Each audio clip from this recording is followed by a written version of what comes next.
Corona کو قطعی ہلکے میں نہ لیجیے.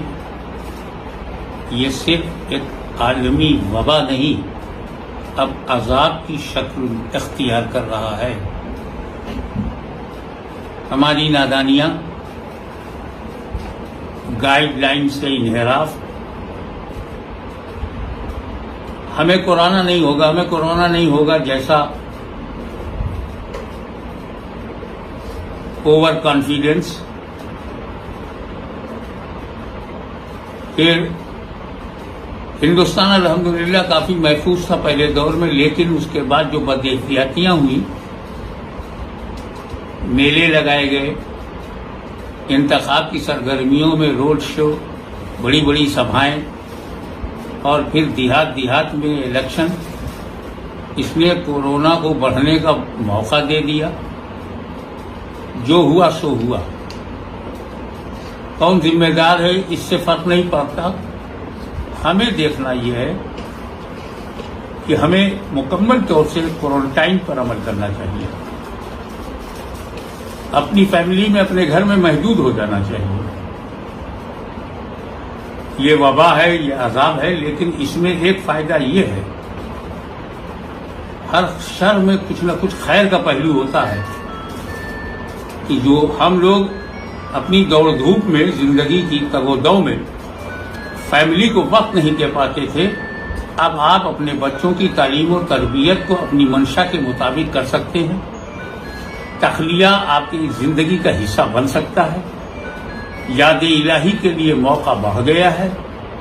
اپنے لیے توبہ و استغفار، اپنے گناہوں سے معافی کی طلبگاری، اس کے ساتھ ساتھ دعا جو رد البلا ہے. اگر کورونا بلا ہے تو دعا رد البلا ہے. جیسا کہ ابھی عزیز القدر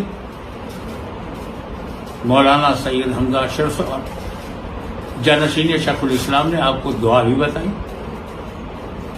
اسے آپ مکمل طریقے سے اختیار فرمائیں. ہمارے علماء نے وبا کے تعلق سے بڑی کتابیں بھی لکھی ہیں، اور وبا کے سے جو نقصانات ہیں وہ ظاہر ہیں، لیکن جو اس کے فوائد ہیں اس پر بھی نظر رکھنی چاہیے. ماں باپ کی خدمت فرض تھی، لیکن وقت نہیں تھا. کیا آپ کو یہ موقع نہیں مل گیا ہے کہ آپ اپنے ماں باپ کو راضی کر کے اپنی جنت محسوس کر لیں؟ بیوی بچوں سے دوری جو بنی رہتی تھی، کیا یہ ضروری نہیں ہے کہ اب آپ وہ تلافی مافات میں لگ جائیں؟ کورونا اس وقت تیسرے مرحلے میں ہے. پہلے مرحلے میں وہ بوڑھوں کے لیے خطرناک تھا، دوسرے مرحلے میں جوانوں کے لیے اور اب بچوں کے لیے بھی خطرناک ہو گیا ہے.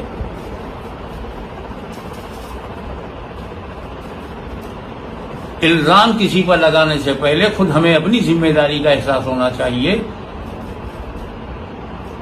کہ منہ پہ ماسک لگانا نہ بھولیے، 2 گز کی دوری بنائے رکھیے، اپنے ہاتھوں کو اس لیے صاف رکھیے کہ اسی ہاتھ سے ناک اور منہ میں کورونا کے جانے کا امکان ہوتا ہے.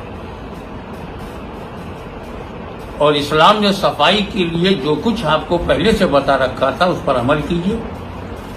وضو کرتے وقت اگر ہاتھ دھو رہے ہیں تو صابن کا استعمال کر لیا کیجیے، وضو بھی ہو جائے گا اور کورونا سے بچنے کا طریقہ بھی.